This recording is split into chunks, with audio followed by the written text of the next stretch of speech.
Okay, welcome everyone. So thanks for attending. I'm Maxim, and today I'm going to talk about some topics we haven't covered yet in this conference, which is focused more on the embedded aspects of networking. And on my side, I focus mostly on the physical layer and the various components that makes the physical layer for Ethernet in particular. So I am happy just when the packets go out when I send one. So yeah, this is me. So I work at Bootlin. You probably know us just for the website with the source code of the kernel, but what we actually do is embedded Linux development. So yeah, we are going to focus on the link itself. So basically out of the Ethernet MAC, so the MAC component of your Ethernet controller, and up to the port. What I'm going to present today, it comes from various years of trying to support weird hardware designs upstream. And yeah, you'll see that we have a lot of different use cases and topologies to cover. Some things with embedded is that we are not using smart NICs at all. Our NICs are pretty not smart, and the kernel has to configure everything manually. And the other things to keep in mind is that when you are doing embedded, the network is not always the most important part of your system. So sometimes you end up with hardware designs with a strange network topology or unusual just because the heart of the product is an SoC that does, for example, video processing or image processing, and the network part is just a side aspect. In other cases, the network is really specific, and we have to support some new technologies like single pair Ethernet or these kind of things. Okay, so a reminder of what is a NIC. So what does the Ethernet interface looks like on a typical embedded system? So we are not talking about PCI or CXL cards that you plug in. We are really talking about a board where the Ethernet link and components are really soldered on the PCB. So usually we have a system on the chip on embedded systems, and inside that system on the chips, you have your CPU cores, and you have one or more Ethernet controllers, so Ethernet MAC. So usually what you have in your system on the chip is just the MAC part. And what you need to do if you want to send and receive data physically is you need to add an Ethernet PHY, which is a component that is dedicated to that, to basically translating what the MAC gives you and sending out onto a physical medium. So an Ethernet PHY, just as a reminder, it has several interfaces. What we call MII is media independent interface. So the bus that we use to communicate with the MAC. So there are several flavors of that bus that exist. Some are fast, some are slow, some are serialized, some are parallel. And at the other end of the PHY, what you wire to your connector is the MDI, so media dependent interface. And usually you also have another bus, which is the MDIO, where you are going to control the PHY. So I think I said usually a lot of time in that slide because this is like 90% of the case, but it's very hard to make assumptions on what the actual hardware topology will look like. Sometimes the PHY is inside the SoC and you don't have the MDIO bus. Sometimes there is no PHY at all. Sometimes the PHY is there, but it is handled by a firmware. The port that you have is not always RG45 or 8P8C. It can be something else, can be some coax cable. There might be no port at all if you do backplane Ethernet. So the Ethernet link is just a PCB trace that is connected to something else. So lots of different topologies can exist. So that's the basic. We'll see that when we see this kind of layout on the hardware design, we are happy.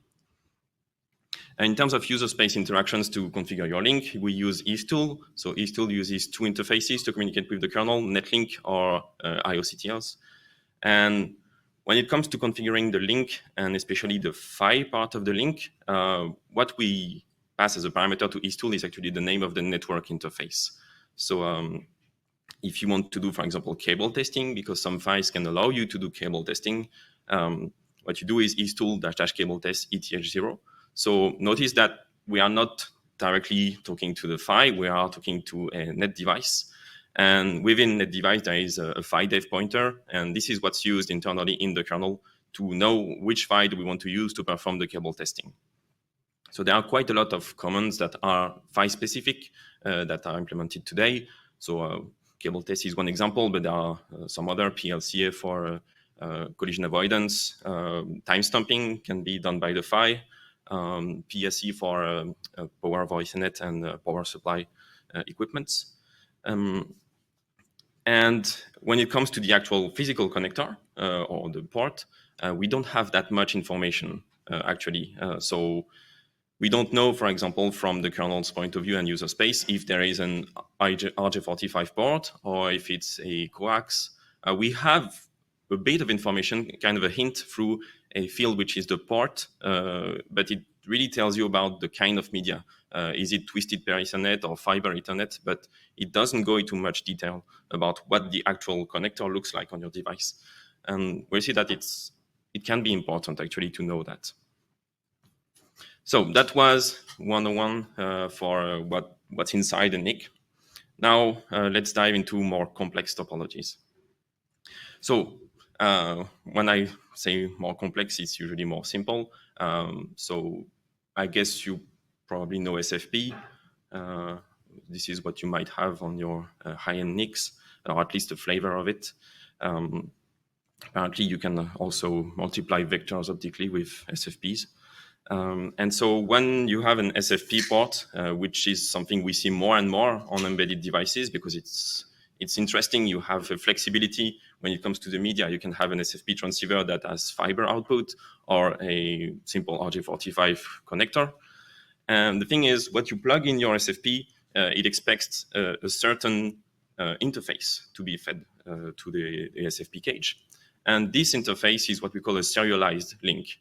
So it's a subset of the MII links that I talked about that have a certain, a certain shape. It's a Serdes lane, we call that. So it's just a diff pair conveying the data.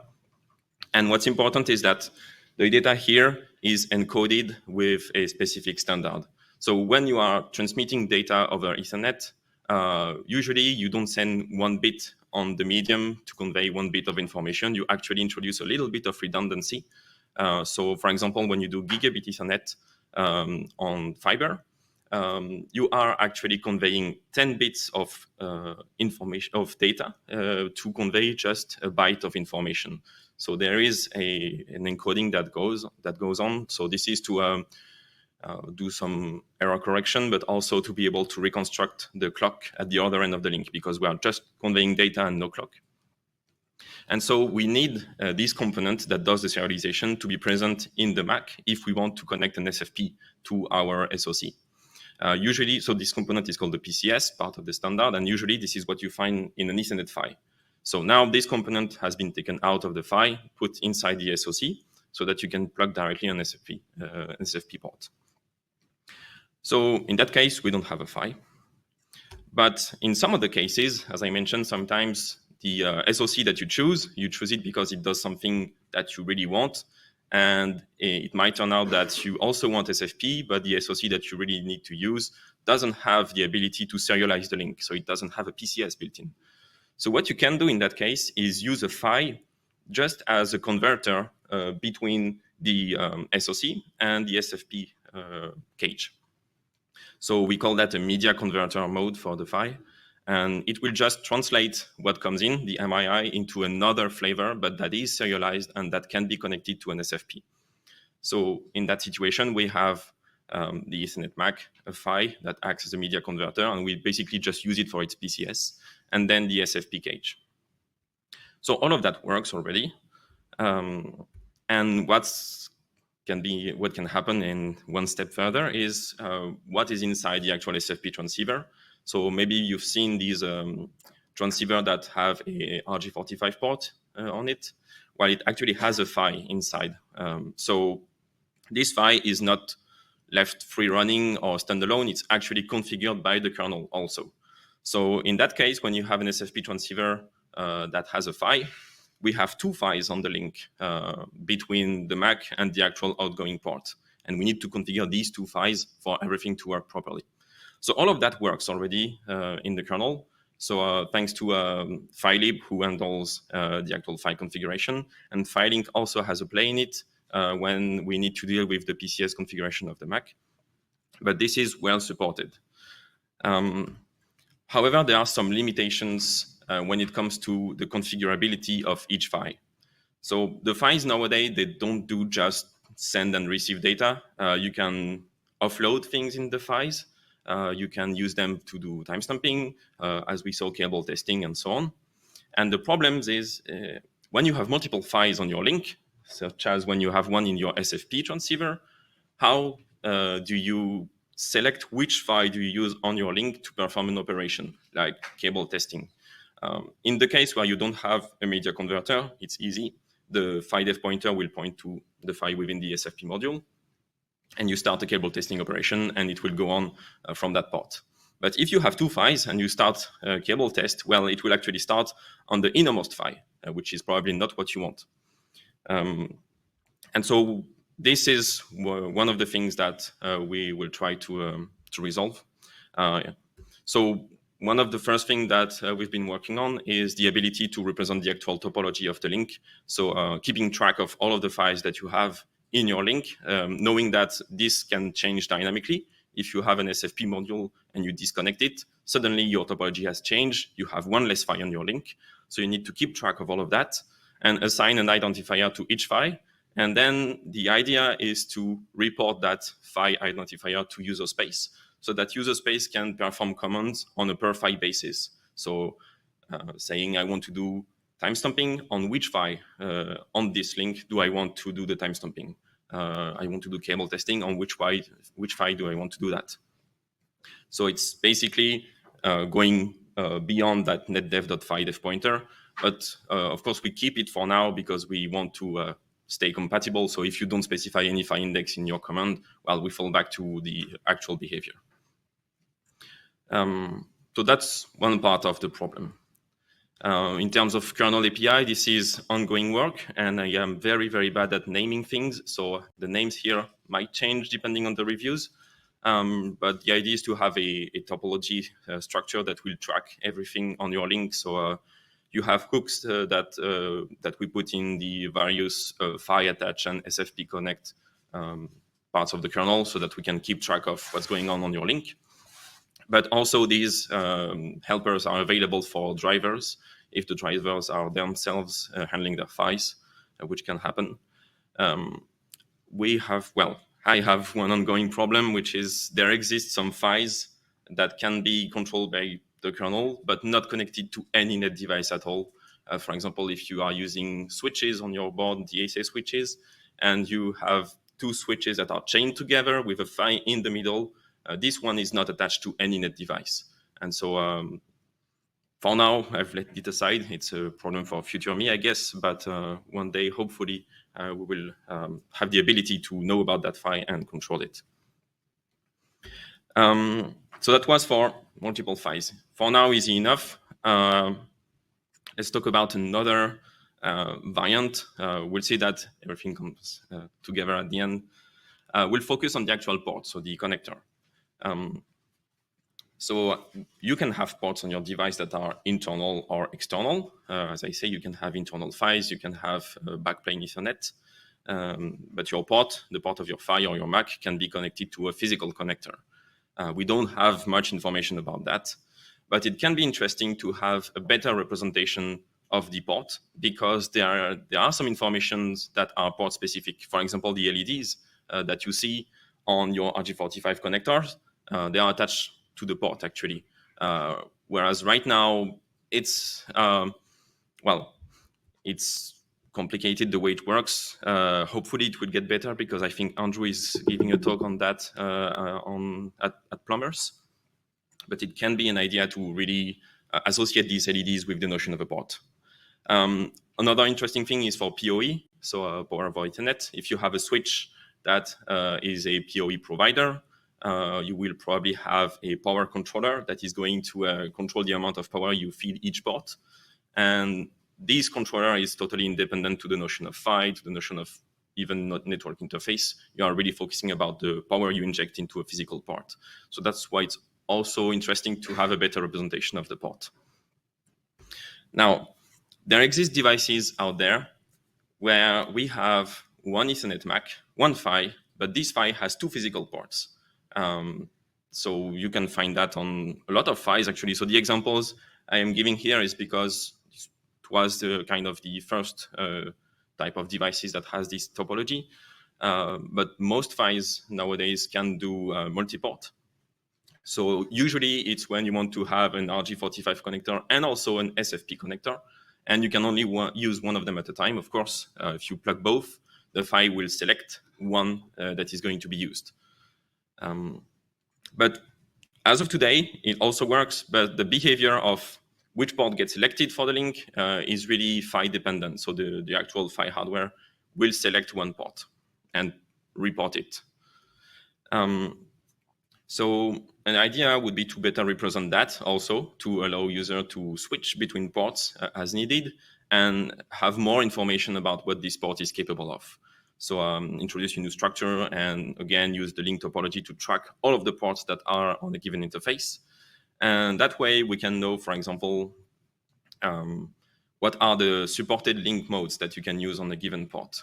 What I mean is that if you have a PHY that has two ports like that, means your PHY is capable of doing base T Ethernet, so copper Ethernet, but also fiber, so base X. And so the PHY knows how to do everything, but you cannot use all of these technologies on a given port. You will not be able to do fiber on the RJ45 port. So it can be interesting to kind of have a better representation of what each connector and each port is capable of doing in terms of link technologies. So again, we try to track everything, but here it's the API needs to be also a bit more flexible because I guess on high-end NICs, you don't even have the notion of PHY, but you still have ports. And so in that case, the Ethernet driver can register its own ports to the subsystem so that we can also see them from user space or from the rest of the kernel. So that's also an ongoing work. And some problems we have, I have is with device tree. So I don't know if you are familiar with device tree. Yeah, a little bit. So right now in device tree, we don't even have a representation of the actual port of a PHY. So the PHY tree will look like that one here. So you would have a node representing your PHY, and usually you just specify at which address on the MDIO bus does your PHY sit. And that's it. That's all we have. And we kind of assume that this PHY will expose a port, but we don't know anything about that port. If you want to do SFP, so use your PHY as a media converter, what you have is something that looks more like this. So you have your PHY node, and within your PHY node, you have an SFP handle. But when you have both a copper and an SFP, well, it looks the same. You cannot really know as of right now, just by looking at the device tree, if you have one or two ports on your physical device. The problem is that it's like this right now, and because of backwards compatibility, we cannot do things to change the way it actually works today. Yeah, this is what I just described. There are other use cases that are a bit weird. For example, we have devices that exist that can be used either as a quad PHY or a dual PHY with two ports on each interface. And it would be interesting to have in the device tree what is actually connected to that PHY in terms of physical connectors to know in which mode we need to use the PHY. We could also imagine attaching the LED representation to this node. And this is something that we have discussed on the mailing list like 2 or 3 years ago. And so we came up with something that looks like this. We would represent all of the MDI ports and possibly MII inside your PHY. The interesting thing is that it would avoid vendors that would create their custom device tree properties to use, for example, their PHY in media converter mode, which is a bit what we have today. This is also ongoing work. It might change, of course. So this brings me to the actual thing that I work on, which combines all we've seen together, which is multiplexing support. So it's kind of generalizing this notion of having several ports attached to a single interface. But this time we have creative hardware engineers who have made designs like this. So these products, they exist in the wild, and we have two PHYs attached to the same Mac. It's non-standard because it's forbidden for two PHYs to be on the same MII bus, but we can still make it work by basically implementing a software multiplexer. So the kernel would be in charge of synchronizing every PHY in this topology, making sure that they are not talking to the Mac at the same time, or bad things will probably occur. So this is used for link redundancy. And we have two options that I'm going to talk about on how to handle this kind of thing in terms of software multiplexing. What can be also interesting is if we want to use several standards, for example, expose an RG45 connector, classic one, and also a base T1 connector for single pair Ethernet, we could use two PHYs for that. So I've brought this topic to the mailing list a while ago, and I had some answers by people who were also interested at that because they have actually a hardware multiplexer in their SoC, and it would be a good idea to have a kind of a generic support for the multiplexer. So the use cases that we have is either you have a multiplexer because you have an internal PHY inside your SoC, but the MII bus is also exported to the SoC, and you can plug another PHY on it. So basically you select which one do you want to use, an internal PHY or an external PHY. So there is a pretty good chance that actually this is going to be static. So either they use the internal PHY or not, but they might use both. And what we can also have is a multiplexer that is usually used for SFP or a PHY. But this multiplexer really is about switching between the two here, and it's controlled either through memory mapped registers or GPIOs. So when it comes to designing a proper user space API, if we take into account all of the weird cases that we can have when we have two ports, where we have either internal PHY versus an external PHY, two PHYs connected to this MII bus with a software multiplexer, or a multi-port interface, what's really important for the end user is which port is going to be used, actually. So can be interesting to actually perform this multiplexing logic in the kernel, but expose to the user just the notion of ports so that they can select which one to be used. And then the kernel does the heavy lifting of actually selecting the proper PHY that is going to be used, configuring the multiplexer, and the software multiplexer also. Do I talk more about the software multiplexer? Don't think so, actually. So this is, bad idea to change the slides at the last minute. But just a few words about this software multiplexer. So the one in the middle, how do we do that? We have a good option and a bad option. The good option is in the standard, the Ethernet standard, there is what we call the isolate mode for a PHY.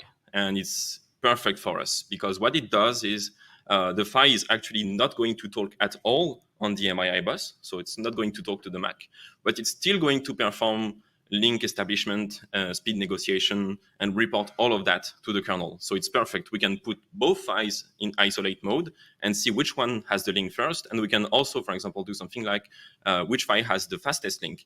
If one negotiates to 100 megs and one to 1 gigabit, well, we can use the one that is at 1 gigabit. So that's perfect. Turns out that some PHYs are actually broken and the isolate mode doesn't work. So if you try to isolate that PHY, it will still continue talking on the bus. So here we can fall back to a basically power cycling every PHY. So we do a round robin, power one PHY on, see if it has link, power it down, and switch between each PHY like that. Of course, it will take some time to find one working link, and you might have some latencies, but that's the best we can do. So yeah, the idea is to control all of that multiplexing logic through a per port basis, and we would either use the ability for a PHY to do auto media detection. So the PHY will select the port. If we have multiple ones, we would use either the hardware mux or software multiplexing strategy. And we can also report enough information to user space so that they can make a choice on which one to use based on the speed or the technology they are interested in and so on. So it's not an easy task to do that because we need to maintain a kind of coherency within the link. Because the Mac is capable of doing things at a given speed, and the PHYs that are on the link can not have necessarily the same abilities. We have to make sure that what we report to user space is always coherent. And say that, for example, you enable timestamping on one PHY and not the other, thanks to the API I presented at the beginning of the talk. What if there is a switchover that happens and suddenly you are running your link through the other PHY, which is not doing timestamping or with a different precision? So how does all of that works? How do we deal with the auto negotiation that might not be the same on two PHYs? For example, if you have a base T1 and a standard RG45 port. So all of that are open questions that are being worked on, but they need more discussion. In terms of user space API, again, everything goes through Netlink, so we can enumerate the PHYs, enumerate the ports, and also add another interface to actually configure the port selection strategy. Is it automatic? Is it manual? Is it speed-based? All of that. And also maybe introduce the notion of a preferred port. If we want one to be preferred, if it has link, we use that one and we fall back to another one. Or just simply disable one entirely. And yeah, so what's the upstream status? Where is the code? That's a good question. That's the part where I run. I've sent a very, very basic RFC for the PHY enumeration. And the goal for that RFC was just to see what kind of level of granularity do we need in the topology representation. Do we just need to enumerate the PHYs? Do we need to have information about which PHY is connected to which through an SFP bus or not? So this is what it looks like right now. So we have like a very good representation of the actual topology. And the code is here, and I will probably send a V2 very shortly after the conference. The same for the port enumeration. So this is also almost ready. And the rest for the isolate mode and multiplexing support, actually, which is the hard part. I don't know if I can consider it ready because I have a kernel panic when I plug my connector on my PHY. So, but it's still ongoing. And the main difficulty with that is to identify all of the different use cases that can happen. Hardware maxing, software maxing, which kind of topology exists in the wild and which one might exist in the future, making sure that we don't miss any corner case. And as you can see, it's all about corner cases. So yeah, that's what I wanted to present to you. Maybe some things that might come in the future. So as I said, leverage the ability to identify the PHYs on the link to do more precise timestamping. If you have several chain PHYs, like one in the SFP connector and one that is on your board, they might both be able to do timestamping, but one might be more precise than the other. Or what you can do is use the strategy of selecting the one that is closest to the actual port. Same for PoE, integrate support in this 5-port representation. And as I said, there are some blind spots left, especially with DSA and these PHYs that are not connected to any net device. How do we deal with that in the future? And I think that's it. So if you have questions and remarks, or if you want to throw some fruits at me, feel free.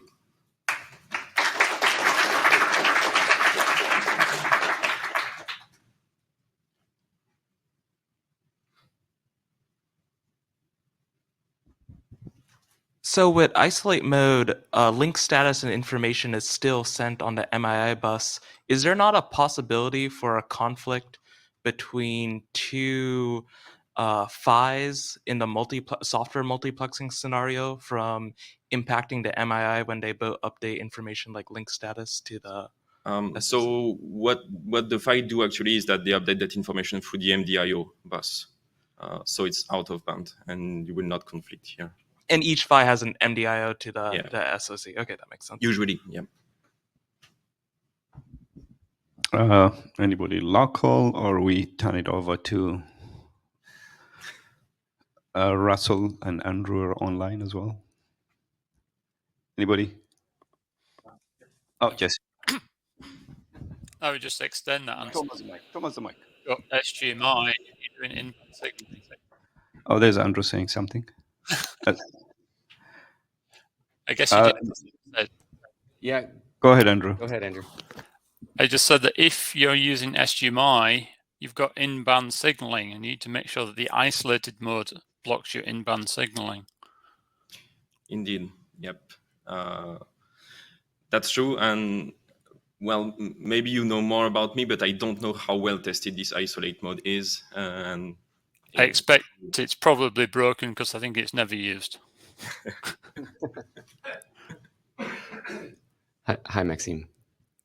Oh, yeah.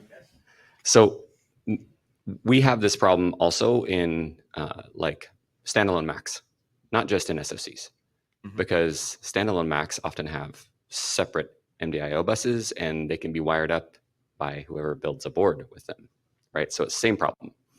Okay. Yeah, it's not just an SoC thing, and it's not just an embedded thing. It's all over the place, actually. So we have high-speed controllers with SFP, QSFP. In fact, we have to change personalities on the chip to make it run different setups.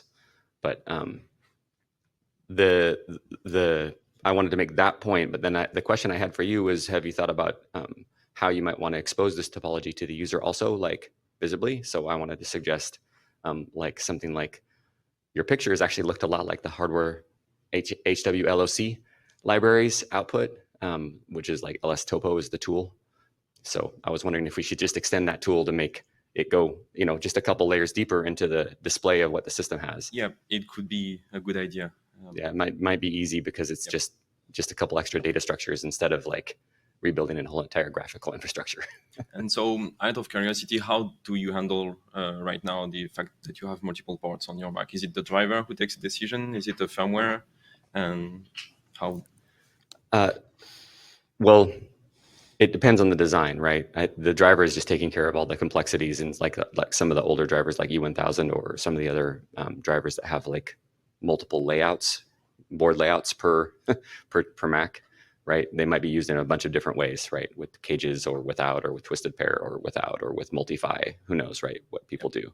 So yeah, mostly the driver is just hacked to make it work. It'd be way better if the driver was able to like enumerate these things like with your system. So yeah, indeed, the idea would be that the drivers in that case would expose their own topology or what they know about it through this API, and without necessarily relying on the phi being there or not. That's a good input for me because I focus on embedded, so it's good to know that you also have that problem. Anybody else? Andrew or Russell online? Oh, there is a question from Jiri. Okay. You want to read that? Or? Yep. So that's a good remark that actually selecting the port, it looks like failover driver, it looks like bonding. And that's a good question also that I had is, should we look into integrating that with what already exists, but that do switching between multiple interfaces actually at Netdev level? Should we try to have a way to make it work with just one interface? That's a good question that has been considered, because we do the same thing. For example, when we switch over, we send a gratuitous IRP to update a possible switch that is at the other end. So it might be also a good lead. So that's a good remark. So I'm going to ask a dumb question. I haven't touched anything to do with PHYs for like 50 years, but I used to hack on this stuff.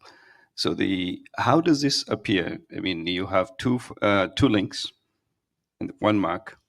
The speed, I guess, is controlled by the Mac. Yeah. Like, if I see two Netdevs on the host, can I send?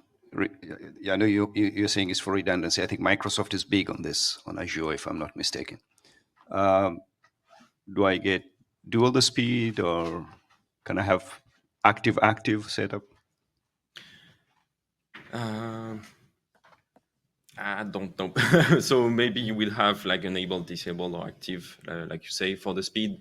It also depends on what the hardware is capable of doing. For example, if you have two PHYs, you can know what is the speed on each of the link. If you have only one PHY that has multiple ports, the PHY might not be capable of knowing what is the speed of the other port that is not being used right now. So it also depends on the topology itself, the kind of information you can report. If you see what But the switchover is done by the hardware, not by, or are you saying the software max is what it's trying to do? In the cases that exist right now with multiple PHYs, the switchover is done by the PHY itself, and we don't really know about it from user space. We have maybe one flag that changes, which is the port field, so twisted pair versus fiber. Somebody speaking in the back. Somebody. There was a response on the chat, maybe. A lot of the reason for the outer band is because we had to synchronize, right? Once you have established your PHY negotiation, you then have to program your MAC so that an interface has the same clock. Otherwise, the two can't talk to each other. Yep. So that's the whole also point. A good point. So indeed, yep. Thankfully, well, thanks to the work done by Andrew and Russell, we have filing. So I don't say we need to impose filing, but what filing brings is a bit more knowledge about what the Mac is capable of doing in terms of speeds and duplex and all of that setting. And maybe, and this is maybe, we can use that information to make sure that the link will actually work when you unisolate the PHY, because that's a good question.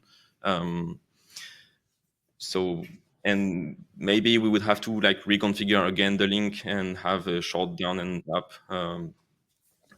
From what I've seen so far, it doesn't happen, but I've tested that only on very simple cases. So the software mux that I have, it's 100 megs on RGMII, so pretty easy, and the link parameters never change. But on more complex setups, it can happen indeed.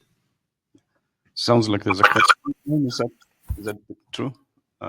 David, you said there's a question on somebody's asking? No, Russell responded. Oh, Russ. Well, we can't hear Russell, is on mute. Well, one of the reasons for some on mute is because otherwise you will get echoed from me. Yes, Firelink will already has the capability, because of the hooks that it provides into the network drivers, the ability to do reconfiguration.